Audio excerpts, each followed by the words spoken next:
Hello, Nakama, and welcome to the Church of One Piece. I am your pastor, the One Piece apologist, and today we will be looking at Chapter 7 of the manga, Friends.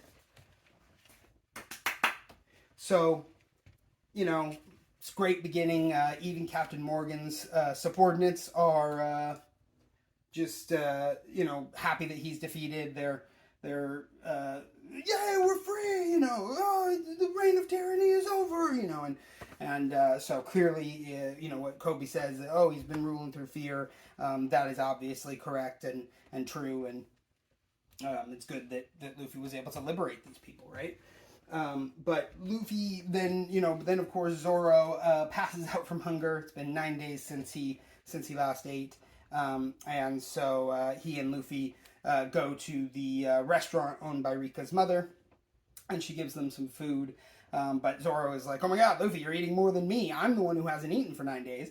But I don't think Luffy really has a setting below hungry, right? That's his secret cap. He's always hungry. But yeah, so then of course Rika comes over to him and is like, you're so great. Thanks for saving the town. And he's like, I am kind of great, huh? But I'm going to get greater. And I think that that's great. It's just the way that Luffy looks at the world and sees things and has such confidence in himself.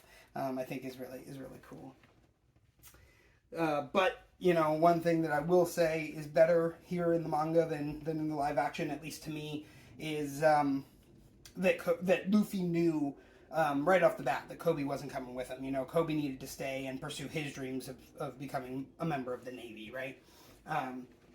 And of course, the Navy then comes in and is like, "Hey, are you guys pirates? Or aren't you guys pirates? We're really grateful and all that you saved us, but we're gonna need you to leave now. You're pirates, right?" And I'm like, "Come on, man, some gratitude, right?" But like, I get it. That's the way it is. That's how it has to be. Luffy and Zoro very clearly get it as well. But then, Luffy is like, or the Navy lieutenant, is like, isn't this guy your friend? Aren't you taking him with you? And they end up, Luffy ends up goading Kobe into hitting him so that he will be able to kind of prove that they're not friends, right? But then, of course, Luffy hits it back a number of times, which is also very funny. But Luffy does say, oh, I have a crewman. That makes me a genuine captain now, And so, like, it's funny how Luffy is kind of just playing pirates sometimes, right? Yeah, so... then, of course, the other naval officer says to the lieutenant, I don't know if we should trust him. Pirates have been known to plant spies in the Navy, right? And I think that's a very interesting statement. I wonder if we'll find that to be true in the future of the story, right? But pirates should always leave a town with everyone hating them. I think that Luffy and Zoro, I get it. Again, they are not there for some altruistic purpose or to save people and stuff. They're just there for their own needs, and if these things happen to happen when they do what they're doing, then cool. But so, it makes sense that if a town hates you when you're leaving, that's just status quo for a pirate, right? But I love that still the Marines all come up and salute Luffy and Zoro as they're sailing away, because it's cool. It's just cool to see that they still acknowledge that those men are heroes and that they saved them from a life of servitude and fear.